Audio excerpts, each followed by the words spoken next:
Hər vaxtın xeyir olsun Aynur. Bəli, beynəlxalq tədbirin 4-cü günündə qeyd edilək ki, Expo mərkəzində bir neçə vacib tədbirlər baş tutdu.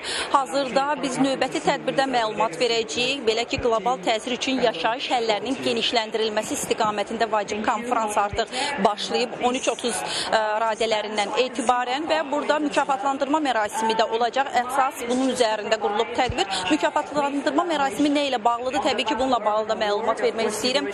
Qeyd olunur ki, ümumiyyətlə yaşayış həllərinin genişləndirilməsi istiqamətində bir sıra ölkələrin şirkətləri tərəfindən addımlar atılıb və bu addımlar dəyərləndirilir. Hansı addımlar ki, artıq öz töhfəsini verib bu istiqamətdən olan şirkətlərin mükafatlandırma mərasimi baş tutacaq. Bu sırf həmin belə deyək addımların, uğurlu addımların dəyərləndirilməsidir. Həm də gələcəkdə bu istiqamətdə olan yeni sazişlərin, sənədlərin, eyni zamanda şirkətlərin atacağı addımların daha da uğurlu olması üçün bir təkan olacaq. Eyni zamanda bu fon çərçivəsində qeyd olunur ki, Azərbaycanın da bu istiqamətdə bir sıra uğurları var, irəliləyişləri var. Məsələ təsadüfi deyil ki, bu 13-cü sessiyası məhz Bakıda keçirilir və böyük belə deyək, geniş şəkildə təşkil olunub bu tədbir. Həm tədbirlərin baş tutduğu arenalar, eyni zamanda sırf bu 13 sessiyasının tədbirinin geniş bir ərazidə təşkil olunması ondan xəbər verir ki, Azərbaycan hər istiqamətdə öz uğurlarını göstərir, addımlarını atmağa davam eləyir. Çünki Azərbaycanda biz bir sıra bu istiqamətdə addımları izlədik. Elə bu fon çərçivəsində də bunun şahidi olduq.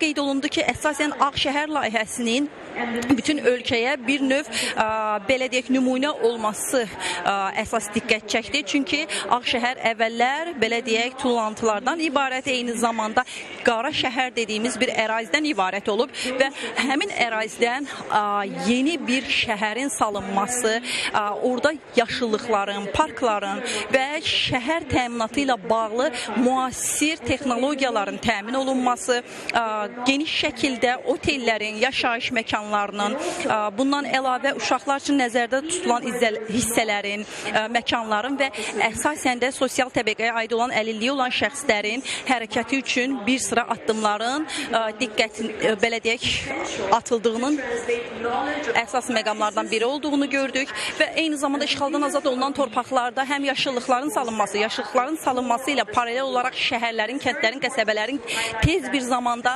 yenidən salınması istiqamətində addımlar ondan xəbər verir ki, elə bu istiqamətdə Azərbaycan bir sıra uğurlu belə deyək tədbirlərə imza atıb və bu fonu çərçivəsində bu bütün dünyaya çatdırıldı və Azərbaycanın təcrübəsindən bir neçə ölkənin də yararlanması mütləqdir. Düşünürük ki, bu fonu çərçivəsində 13-cü sessiya çərçivəsində də elə bu istiqamətdə uğurlar əldə olunacaq. Bəli, hələlik mükafatlandırma mərasimi ilə bağlı tədbir davam eləyir. Bir qədər sonra qeyd elədiyim şirkətlər üzrə mükafatlandırma mərasimi baş tutacaq. Bununla bağlı da informasiya verməyə çalışacağıq. Söz yenidən səndə.